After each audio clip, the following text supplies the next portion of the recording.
Okay.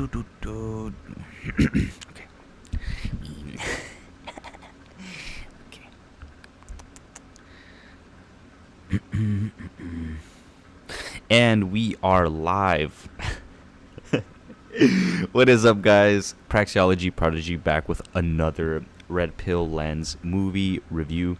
Today we have Breaking Dawn Part 1, and very soon we'll have Breaking Dawn Part 2, finishing up this 5G of movie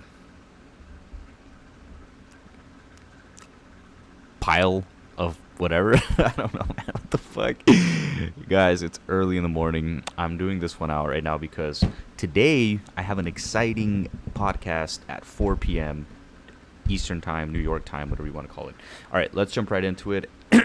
And then let me hit the gym and get ready for everything. All right. All right. Without further ado, let's begin. All right, first point. We have hen whore. I'm kidding. We have Bella. We have Bella back again. And she's talking about her childhood.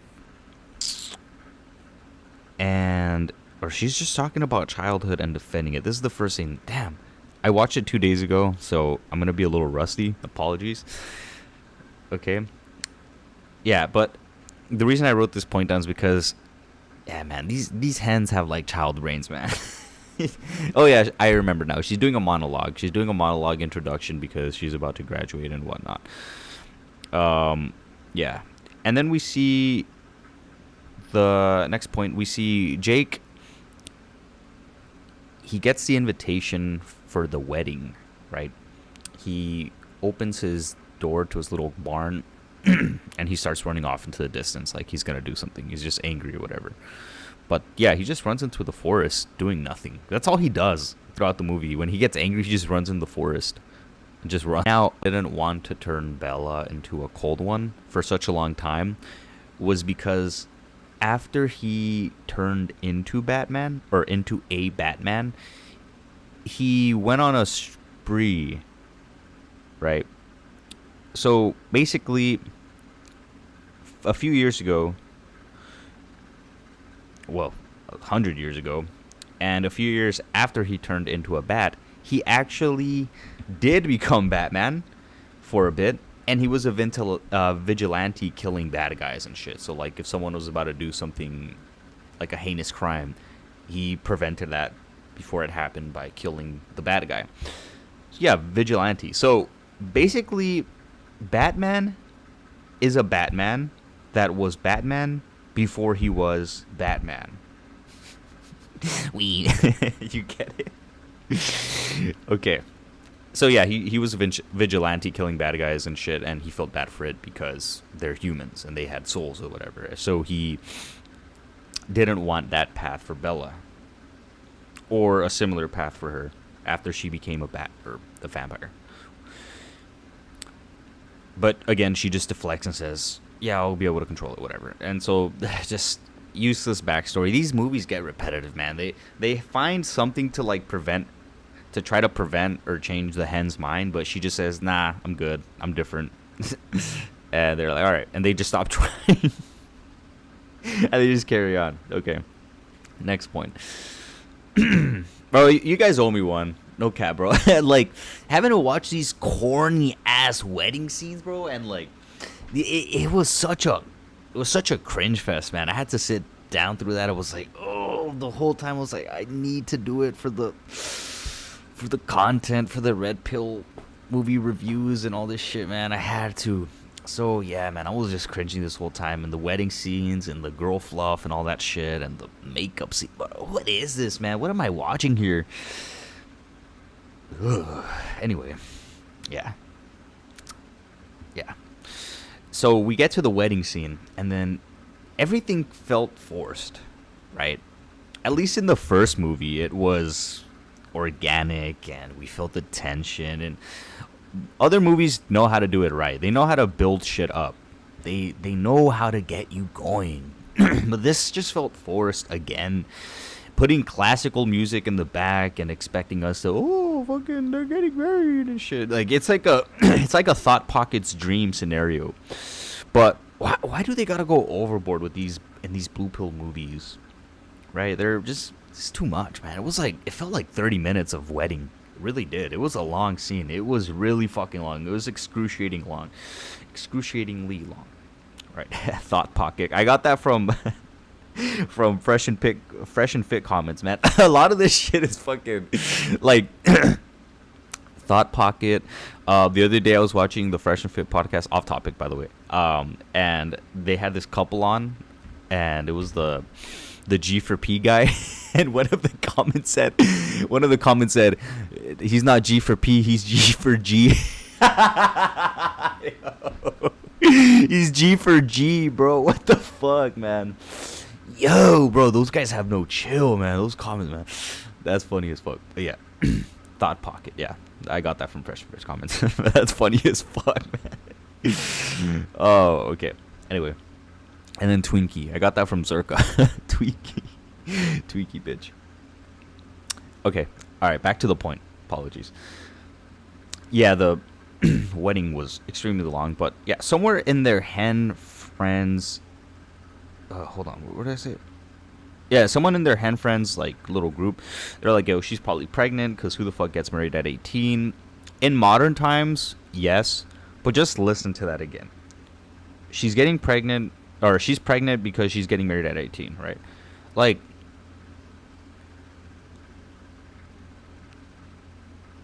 they don't understand that Bella did the right thing, getting married young, while she has her youth, her beauty, her fertility, and she's marrying someone of high value, at least as far as she can tell.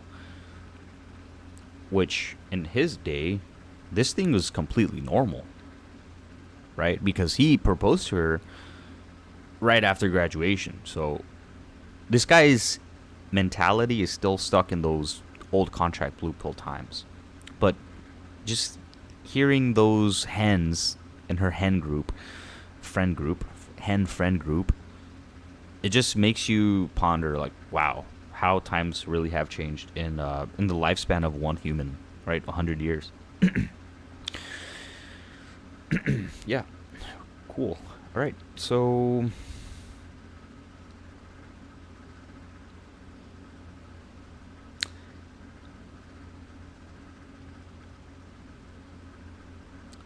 sorry, I'm just reading my notes here.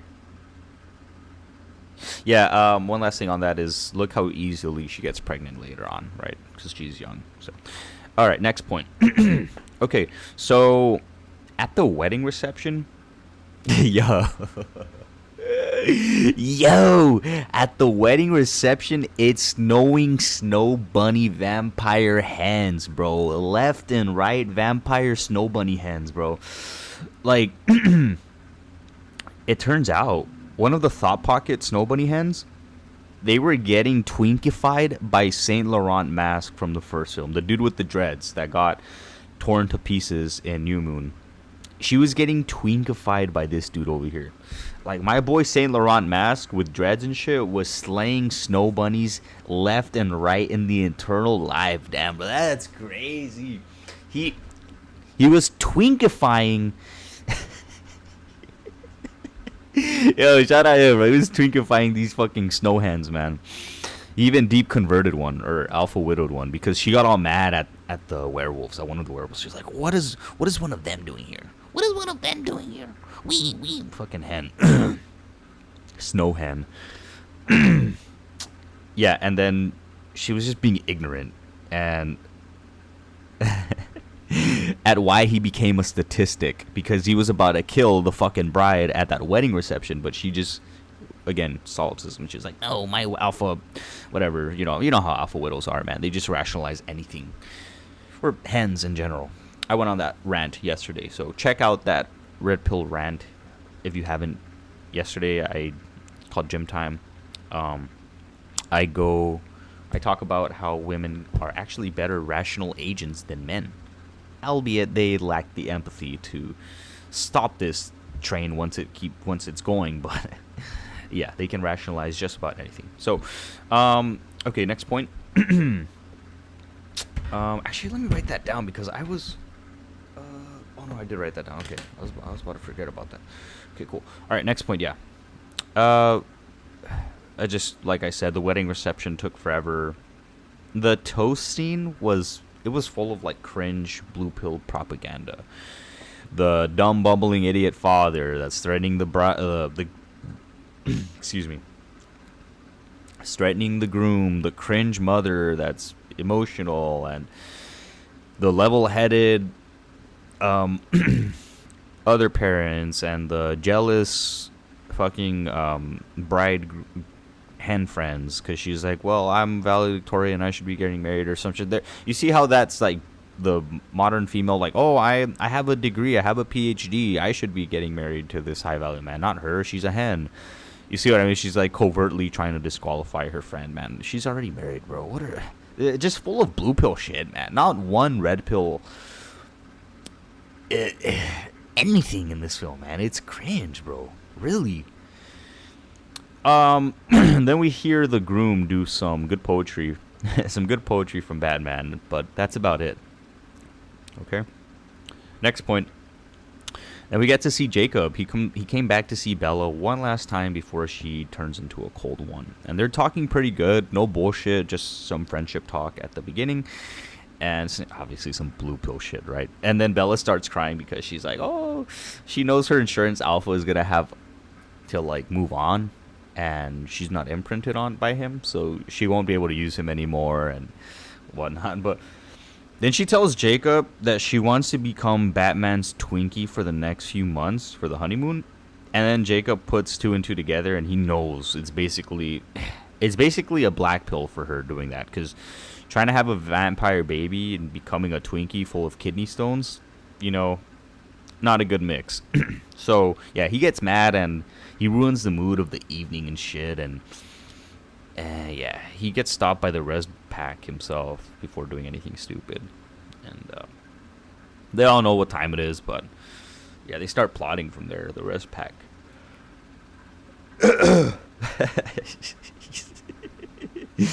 Bro, he's still blue pill, but he's mad that she literally covertly tells him, I'm about to be twinkified, full of kidney stones for months, and then I'll become a vampire. Yo, that's crazy. That's crazy, man. Okay, hold on, my mic is falling. Here we go. All right. Next point.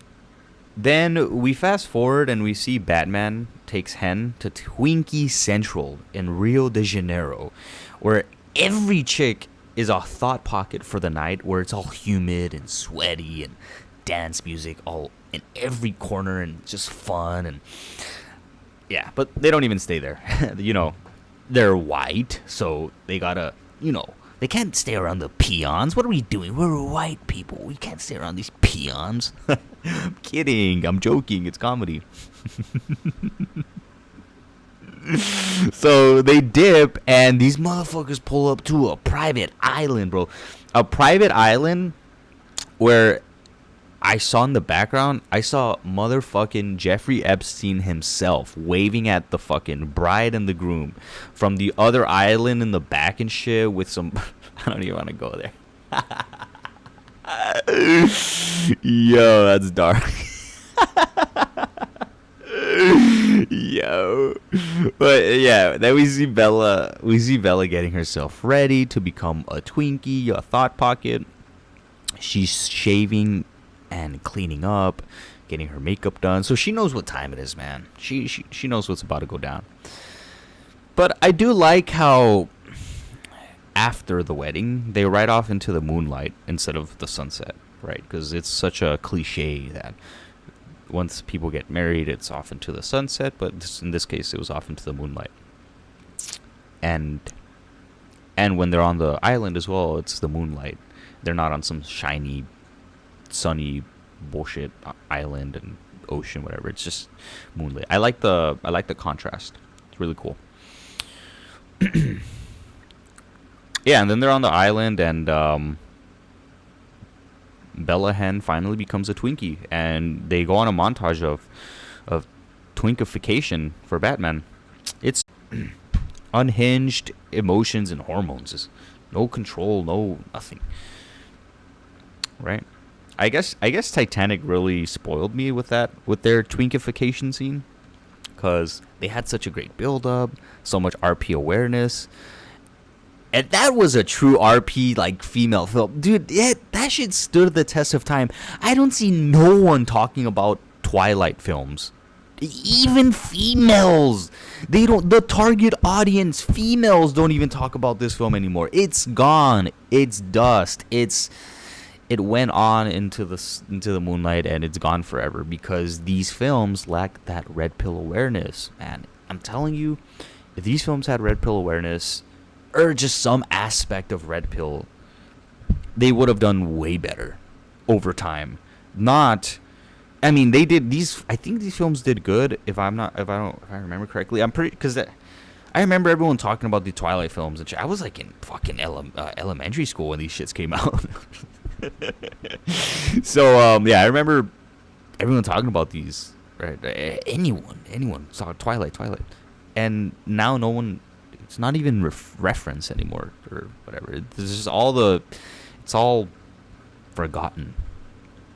And look at Titanic, still talking about it to this day, bro. To this day, we still get references, and you can blame it on good, like, movie making and shit, but I honestly think it has to do with the principles of the film and how it's written, dialogue, and all that stuff. The scene, the tension, the build. Oh, they had 5 fucking films, bro. 5 films to one film, Titanic. And not one of them are memorable. Maybe the first one, sure. But the rest, man, they're just fucking jokes. Sorry, I went off topic there. Yeah. But yeah, there's their twinkification scene is just boring. Okay? This could have been executed way better. And yeah, Batman gets mad at leaving a few little bruises on Bella after the montage, the Twinkie montage.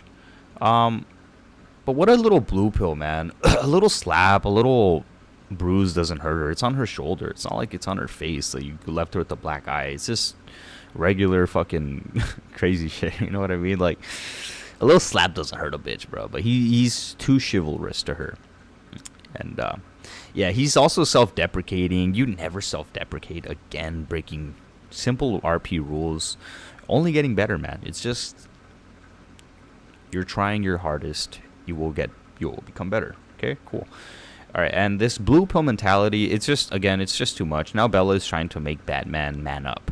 Now, this is the beginning of the end, right? She's saying, no, don't worry about it. This is what I wanted. Don't apologize. She's cringing on the inside. A female cringes on the inside when you self-deprecate. She just married this man, and this man is not a man. He's crying over a little bruise that he left on her.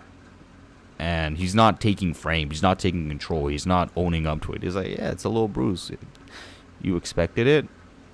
I expected it. It's mutual.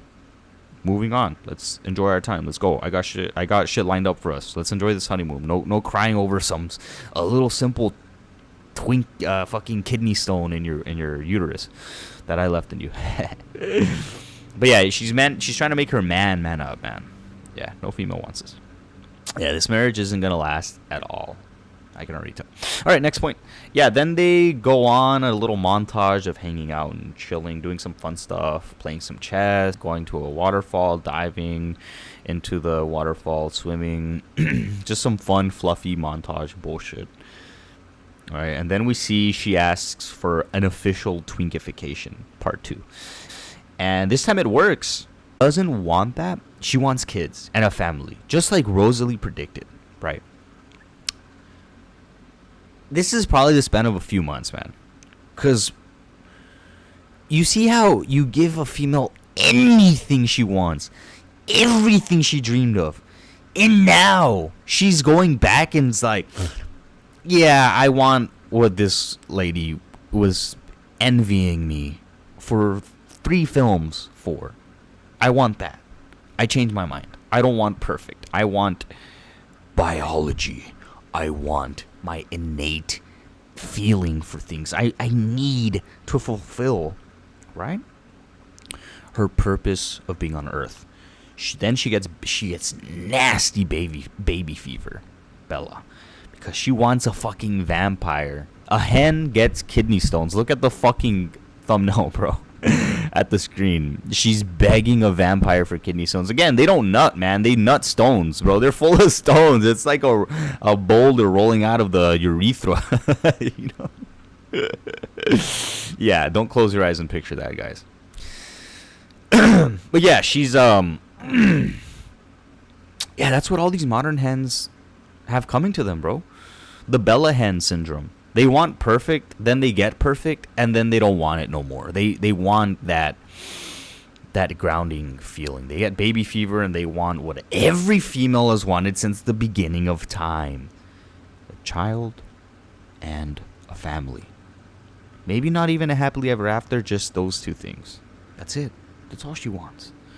That's all they want, man. It's you could tell the future, man, without even, you know. It's so funny. I actually, before I continue, do I want to do it here? I do want to do it here. Let me pause this and let's go down a game, like a thought process here. Little theoretical for some notes I wrote down. Actually, let me put a little bookmark here where I left off at. Otherwise, I'm gonna Bella hen syndrome. Here. Okay. So I want to talk about that, about the female's delusion about getting, like, they get perfect, right? And then they don't want it no more. They regret it. Rollo says this in the books too. They don't want perfect. Perfect. You give a woman everything, and she'll find a way to fuck it up. I'm paraphrasing him really bad. He says it really well. I think it's in the first book. You give the girl the world, and she like throws it back in her face or some shit like that, right? It's in the first book. I know that for sure. But I have this idea process, or what is it? A thought experiment. There it is. Thought experiment. Man, what's wrong with me? I have it here in my notes right here.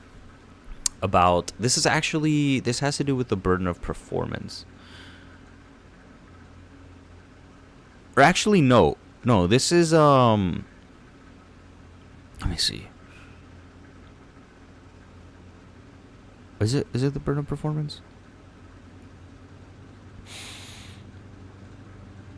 Yes, it is. I have a few theories here. So, men have to accept the burden of performance, right? I already mentioned this in that, was it Funny Feminist Volume 2 rant I did the other day? I don't know. It was a rant that I did the other day. I went over Rollo's article on burden of performance just a little bit, but it's in book 2 if you guys want to read that, or it's on rationalmale.com. But yeah, he breaks it down a little further. This is just my thought experiment, so I just want to preface that. Yeah, just using his work, obviously. So yeah, men have to accept the burden of performance. They accept it and reach success in happiness, but they can't reach success because they are too busy chasing happiness. Like artistic pursuits are, but not monetary, right? So only if they are extremely persistent and exceptionally good in their field is this possible, but not probable, for the majority at least, right? So you accept the burden of performance, you reach success and happiness, right? Cool. You accepted your duty. Now, women, I have 3 possible burdens that they have to accept. 3 theories. I'll make it quick. First one, women have to accept the burden of reality. Okay, hear me out. Understanding high-value men are hard to come by. They have to let them cheat, and they have to submit and be dependent. That is the only way a female can reach success with happiness. In delusion, they can reach success, monetary, right? And maybe if they succeed, they might be able to complete their dualistic mating strategy. Alpha seed family with alpha bucks, beta bucks husband who provides and can check all their boxes in her declining sexual market value. But this is very rare for betas and simps to accomplish, thus making it near impossible for alpha widows to find this dualistic mating strategy to accomplish it, making it possible, not probable for the majority. Again, kind of like the men. If they pursue an artistic pursuit, it's not that monetary. If they're extremely persistent and well-talented, sure. Is it possible they'll be rewarded? Sure, but is it probable? No. Same for the female in this instance. If she tries chasing that dualistic mating strategy for the alpha seed and the rare alpha bucks, I mean beta bucks that is willing to do that. I mean, sure, it's probably more possible than a man pursuing a artistic pursuit, monetary. But again, you probably have to be a top tier female to even do that or demand that kind of thing. So yeah. But at the same time, the reason I don't know about this theory is because men also have the burden of reality, which is harder than females. Because reality hits men way harder than it hits a woman. Reality kind of protects women, so they're kind of in a shield. So that's the first one. The second one is women's burden of preservation. My second theory here is that women have to preserve themselves. They have to preserve their beauty, their innocence, mental and physical. But to accept this burden is to miss out on all the fun things in life. So FOMO. This is probably my leading theory. Again, back to the Bella hen thing. She has this baby fever now. So if she accepts this burden of preservation, which is what? Monogamy. She's married young. She's married with one man. She has kids. What's the outcome that she's going to be angry about later on? It's FOMO. She's gonna miss her youth. She's gonna be like, well, now I'm older. Well, in this case, she's a vampire. She never ages, but you get what I mean. Like, now she's older. I missed out on Jacob dick. I missed out on another werewolf dick. I missed out on a Saint Laurent mask dick. You see what I mean? She's missing out on all these things or whatever. Or I missed out on my party years or my break phase or college or this or that. She's gonna find something to bitch about. She gets what she wanted, right? Again, females get what they want and they just don't know how to handle it. It's like the Joker when the Joker says he gets that he says that analogy, metaphor about the dog. He's like a dog. He chases a car, but once he gets the car, he doesn't know what to do with it. It's just there, you know? So that's what, like, females, when they chase perfect life, perfect everything, they chase their dreams and they get it. They just don't know what to do with it. They're just like, no, I don't want perfect. I want back to college days where I want to get passed around and shit by the Chads and shit, or the football team. All right, and then the third thing I have for third theory is women have to accept the burden of sexual market competition, which is why they hate men that don't get it, because they are content being bums, while females innately know there's competition in the sexual marketplace but deny it verbally, right? They say, "Oh, I'm not a competition. I did my boob job for myself. I did my BBL for myself, or I put on makeup for myself, or I wear high heels for myself." You know, some dumb delusional comment they make about the sexual marketplace, but they're competing and they know this covertly, like deep in their psyche. They only acknowledge it when their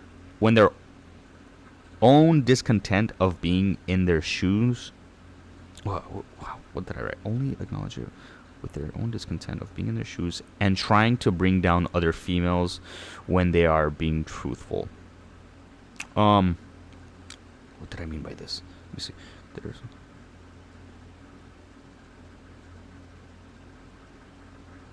Okay, when a female's discontent with being in their own shoes, then they try bringing down other females. Like if a female's fat, let's say there's a fat female friend, and actually I was watching a Zerka live stream the other day, and there was this ugly friend, and then there's this hot friend. Zerka had two chicks with Yo Mike, and the ugly friend, she started like backstabbing the hot friend. They had like look it up on YouTube. You'll see what I mean. Zerka live stream, girl gets jealous at her friend or some shit like that. But yeah, only when a female is discontent with their own shoes, being in their own shoes, and like 99.99% of females are always discontent for some reason. But in this case, there's got to be a significant gap, right? There has to be a clear opposition. In this instance, this stream, it was this ugly girl and this hot girl, and this ugly girl was like, oh, you guys only give her attention because she wants male validation and she's trying to compete for your guys, is this, for that. She literally drops it all out, the truth bomb. She wants to use you guys, she's hypergamous, she's hot, and she wants to try to lock you guys down so you're a high value male, this and that. She goes like, literally, she hits everything nail on the head, and she breaks the flow, thus causing the game to be revealed. What do women want? They want to play the game. They don't want someone to come up and tell them, especially a female. There's a sisterhood uber Alice in this instance, right? The village, or whatever you want to call it. You can never pull the curtain back on the game that's being played. So back to the burden of sexual market competition, when females are really discontent and there's a large gap of them being in their own shoes, they try to bring down other females, right? When they're being truthful, right? Because this ugly girl pulled the curtain back and said, oh, this girl is getting all this attention from the guys from the chat, guys that are here in the apartment, this and that. She's being truthful, but she's bringing the other female down doing so. So, because she's changing to the overt form of communication, no longer covert. This game is all covert, but she's going to overt to try to compete. Okay. And their solipsism and narcissism has to be on at all times. That's the only way they can compete in their eyes, right? What did I mean by this? I meant solipsism and narcissism has to be on at all times. That's the only way they can compete in their... Fuck, man. Does that make sense? I jot down all these notes and theories when I'm just like laying in bed sometimes. It made sense in my head when I was writing this shit down. But yeah, let's break that down again. So, burden of sexual market competition. Their solipsism and narcissism has to be on at all times. So, solipsism female, that's the only way they can compete in their eyes. Oh, I see. So, yeah, because they're in the sexual market and they understand there's a competition, they have to be solipsistic and narcissistic to compete. If they're not like that, if they're not solipsistic and narcissistic, they're gonna lose out on the game or the potential game. So they have to be like, oh yeah, I did this for me or whatever. It's not really. We all know the truth, right? And she does a very narcissistic thing. She's putting on makeup, getting a BBL, this and that. But it has to be 24/7, 365. There cannot be one moment where she doesn't do things that's not for herself. Like, again, the stream. If they're discontent with their own shoes, they'll start being truthful like that other people. So let me read the whole thing so you guys can get the grasp. Also, before I read the whole thing, men also have the burden of the sexual market competition. Otherwise, their genes just don't carry on. Females always reproduce. That's why out of these three theories, I kind of go more with the woman's burden of preservation of things. Of like, right, the opposite of the burden of performance. Instead of burden of performance is burden of preservation for females. But let me read the third one in complete so you guys have it understand. I'll read all three of them in complete so you guys can play with it in your head.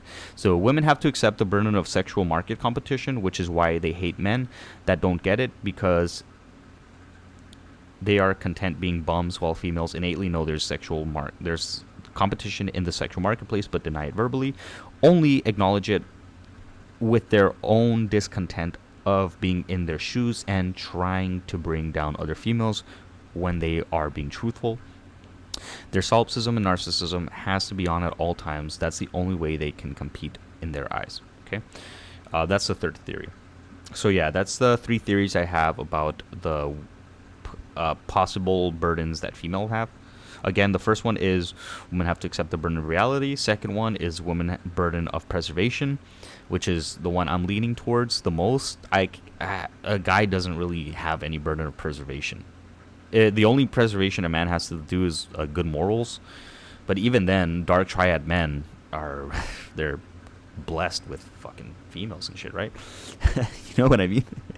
It doesn't necessarily mean dark triad is bad morals. It just all right. Anyway, and then the third one is women have to accept the burden of sexual market competition. The first and the third one are, again, my rebuttal to these are men have the burden of reality too, and much harder than females, and men also have the burden of sexual market competition. In this case, way harder than females as well, because if they don't compete, their genes are erased from the gene pool.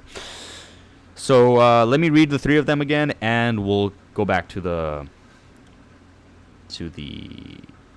review. Or I'll just read the first two, because I already read the third one. All right, first one. I'm not even gonna read them no more, bro. I'll just put in the timestamps, bro. What the fuck? You guys just replay it. Replay what I read. The fuck? What am I doing? Fucking dragging this shit on longer. All right, back to the timestamps. I'll make sure I'll break it down really nice and simple in the timestamps. Yeah, again, these are just shit that I have, like not even dumb ideas. They're not dumb ideas. They're potential, but they're just little red pill ideas I have sometimes, and occasionally I'll be sprinkling them here and there. I did what is it, episode 3. I had I talked about a theory about women's what was it? Here, let me bring up my notes. These are my hypotheses about the human psyche being backwards for genders. Like, women are ruled by their biology, creating chaos of their emotions, making it their worst enemies. And men, when their emotions are chaotic and out of control, their biology reminds them of the truth, and it calms them down, making it their best friend. Like, if a girl cheated on him, right, he's emotional. Oh my god, she cheated on me, send the world. Oh, his biology reminds him, she's just a whore, and he's back to normal. So you see how check out that episode. I believe it's episode 3. That's a theory on like the gender psyches, like backwards. Okay, back to the video. Back to the Breaking Dawn part 1. Sorry if I wasn't talking into the mic right there for a couple seconds. Just had my phone here. Okay. Back to the movie. Next point. So, then we cut to Jake and his miserable, failed blue pill dream life, talking about his blue pill shit with the res pack. Because, yeah, he's, what are they, on the beach? Or some shit? Or, wow. I think they're on the beach. Or they're talking about something, and, yeah, he's just talking about his, oh, no, this was the, was this part 1? Yeah. I forgot what scene they were in, but they were just talking about blue pill miserable shit, and then we see the hen brain. She fucked around and found out with the twinkification that being a thought pocket comes with consequences. Now everyone's in a panic because they know that she's a modern female. And she's going to divorce Batman for everything he has, including the island, and going back to Jacob. I'm kidding. Nah. Everyone goes in a panic because they've never seen this before, right? So they're like, yeah, we got to abort it. We got to abort the baby. We don't know what the thing's going to do to you. But Bella has the alpha fuck's genetics now. And she wants to carry the baby to term. She wants to bring it to term. Like a good hen whore. Just kidding. Yeah, she's doing good. At least she's trying to keep it and not getting any influence from these modern feminist ideals of just abort the baby, whatever. In this case, if it's gonna kill you for sure, fuck it, bro. I mean, do what you gotta do. You know, it's whatever. But yeah. At least try and keep it, man. Try to bring it to term. You're good. You guys got money. You guys got married. You don't need to abort it. There's no reason. That's just, yeah, some fucking libtard shit right there. Yeah, so she's doing good. And also, guess who's the first person that she calls? She gets into the car about to go back to her home. The first person she calls is Rosalie, because Rose is the only one keeping it 100 with her. She's the only one that knows what she's feeling right now. Like, yeah, I did. You were right. You were 100% right. I did want a family. I did want the hen dream. She's like, I told you, bitch. Yeah, man. Rosalie is the fucking best character out there, man. Keeping it all the way 100. All right, next point. Then we fast forward, and then we see the twinkification process was successful, and now everyone's all over the place. Again, the only one keeping it 100 is, like always, is Rosalie. She's protecting the hen and her egg, and everyone else thinks it's best to abort. Even Batman, which is crazy, because now everyone is blue pill except Bella and Rosalie. Rosalie's always kind of been RP, so it's expected, but yeah. And then Bella asks Jake not to leave her side, because Jake pulls up to the crib, and he's like, yo, what did they do to you? Is that he's doing some blue pill shit? Ugh, excuse me. And she's like, don't leave me, please. But literally 2 movies ago, you left him with a half-broken, or the most previous movie, you left him with the half-broken body, and you left him with a broken heart and half-broken body. And now you're telling him don't leave you when you're pregnant with another man's kid, bro. What the fuck? Yo, bro, these bitches are solipsistic as fuck, man. What the fuck? No empathy, man. No, zero empathy. That's crazy. Yeah, kind of like, so Bella asks Jake not to leave her, kind of like she left him when half his body was crushed to protect her. Okay, hen whore, you can't have it both ways. Okay, let's see solipsism. Hens, man. Hens, man. Kidding. All right, next point. Now we see that the res pack is shook up after finding out what kind of mozzarella cheese thought pocket over here is cooking up inside of her.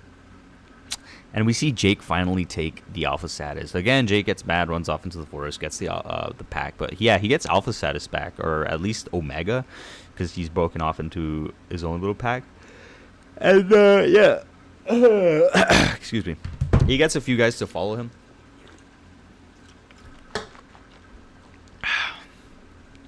He gets the young kid and the female to follow him, so he has his own little pack.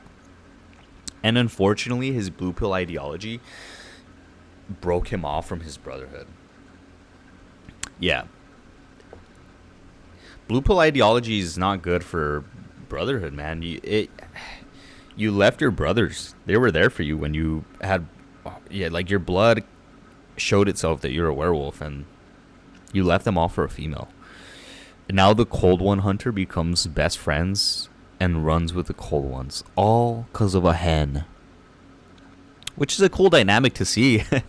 It's cool, but bro, betrayal, man. What a rat, man. Sorry, Jake, but that's rat behavior, right? There could have been another way. You could have taken alpha status back or whatever, and then told everyone, no, this is my way or the highway. But instead you said, no, I'm just gonna run off and fight and protect them. Now you're putting more lives in danger, bro. What a fucking dumbass. Yeah. Okay. Next point. Then we have a scene where they're trying to give the baby food by giving Bella some blood. Now, I'm not a doctor or a professional medical assistant, or I don't have a biology degree or anything, but I did go to school and I did pay attention in class. I was in a fucking dumbass, right? But I'm pretty sure drinking something through your digestive tract, you're drinking blood through the mouth, is not going to get new blood into your system, right? I don't think it just emerges, like, it just, you drink blood and your body absorbs it. Like, it goes down through your esophagus and it's just being absorbed by your body, and it goes down to your stomach. No, it's just gonna go down through your digestive tract, and it's gonna go down to the gastral acids, your stomach acids, and it's just gonna be broken down like any other food or drink. What the fuck, bro? I literally, okay, I am a fucking caveman, bro. I am literally a caveman. But I remember, I was at health class. I don't know where I learned this shit from, but someone said some stupid shit. Some kid asked a very dumb question. And I remember this explanation. Yeah, anything going down your digestive tract is just gonna be processed like normal food. Yeah, stupid questions actually do help. Or did I see it somewhere else? I might have seen it somewhere else where like someone swallowed something and said, "Oh," a doctor said, "Oh, it's just gonna go through your digestive tract and you'll shit it out or whatever," right? Yeah, drinking blood. No, that's the dumbest like teenage female logic I've ever seen or thought of. Like, wouldn't it just, yeah, it would just take the minerals and whatever, and like you would shit out blood. I don't know, you'd shit out like this calcified blood or the scab. You'll be shitting out scabs. Be shitting out dry blood like vampires.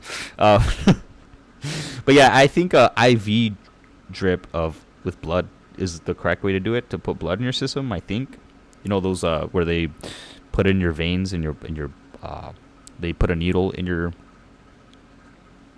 arm, and then they take it out and they just put like the bag up top so it can go into your bloodstream. Pretty sure that's the appropriate way to do it, not drinking it. Okay, that's, I guess, man, sure. In this movie, digestive tracts don't count. I'm sorry, man. My mansplaining brain just fucking took over. My logic and reasoning is now fucking ruining the fun. Fuck you guys, man. Next point. All right, then we see that Jake unfortunately betrays his pack for the Cold family. Yeah, again, his blue pill conditioning with the hen before brotherhood. It's a sad fall from grace, but looking at it from an RP lens, I mean, what can you do, man? He has to go through some kind of turmoil to get red pill. As blue pill as his actions are, look, man, if you had a good friend and you know he's blue pill and you're red pill, assuming you're still friends with blue pill individuals. I still have a few blue pill individual friends, but I keep them at arm's distance.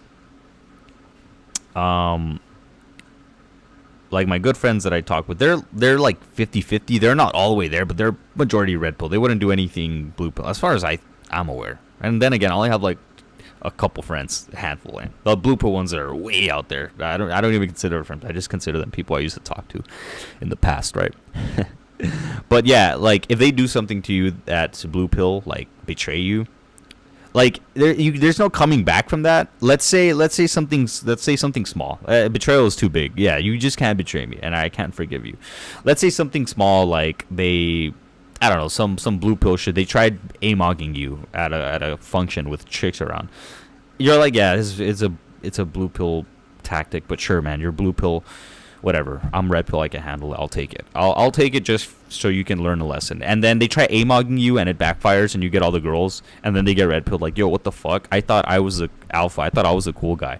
And then you tell him, bro, listen, what you did there was amogging the ways, the right game ways of doing things like this in social circumstances.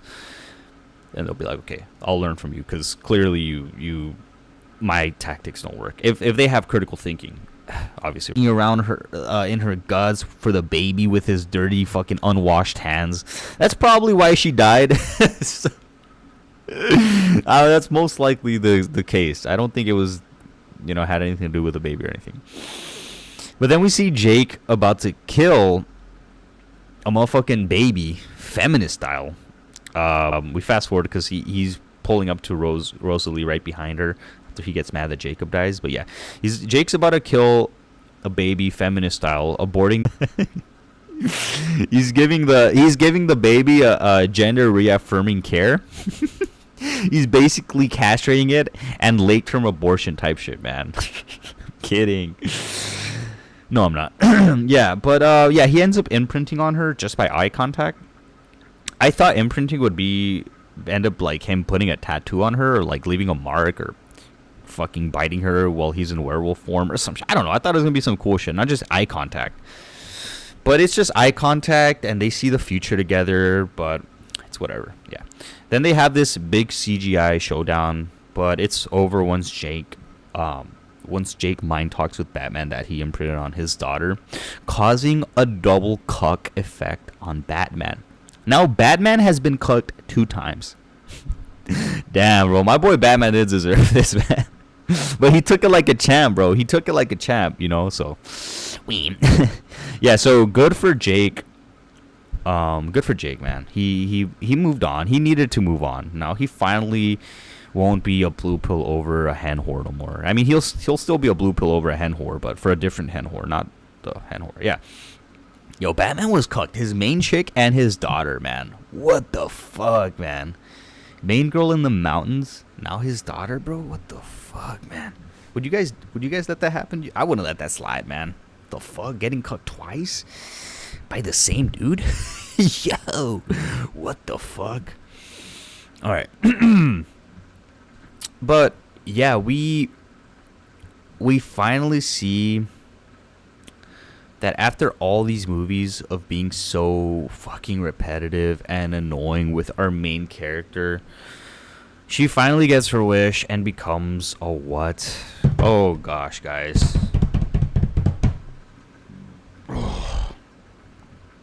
Only I did this interview yesterday. I had so much energy. This morning, I'm not there. But we see the return of Super Hen. Permanent Super Hen. She's finally unlocked Master Prestige, level 1000 in Bimbo Hen rankings, and is now max level. She has the best loadouts, ready to compete in esports, ready to be competitive in Super Hen matches, right? So we'll see her Super Hen abilities in the next film. And that is the final point. That's it. Super Hen. Permanent Super Hen. That was the final point. Yeah. Okay. Now on to the red pill score. Movie score. God, I don't know. I didn't sleep properly last night, man. There's something wrong. I'm going to hit the gym right now real good. All right. Let's finish this off so I can get the timestamps done and get ready for later today. So, yeah. Red pill score. I'm going to give this film actually as blue pill as it is. Okay. Let me preface this by saying it would normally be a 10 out of 10 blue pill. It basically constitutes for that, but the reason I gave it a 2 out of 10 red pill score is because finally Jake gets to move on in a blue pill way, but it also shows the crowd, okay, there's abundance, there's some form of abundance here. It's not the end of the world when the girl you love is taken from you and twinkified and has babies right before your eyes. It's not the end of the world. You can always move on to a new chick. And he also he gets a abundance mindset participation trophy. He's not even abundance mindset, it's just a participation trophy. And he finally becomes an alpha as well, a true alpha in the sense that he has his own pack. That's like, I guess metaphorically, in a way he's kind of becoming a little RP, just slightly. And then the third reason why it's a 2 out of 10 red pill score is because Bella and Rosalie didn't go the feminist route, and they actually brought the kid to term to live a long, healthy life. Okay, so yeah, 2 out of 10 red pill score. Maybe 3 out of 10, but nah, 2 out of 10. It's the best I can do. So yeah, and the blue pill score is a 8 out of 10. 8 out of 10. It's the same old blue pill thinking. It's really strong in this film, right? Luckily, again, we didn't get a 10 out of 10 blue pill film. Only because of those few little aspects. The movie scene alone gave it its 10 out of 10 blue pill score, but nah, there's some other things that are in there.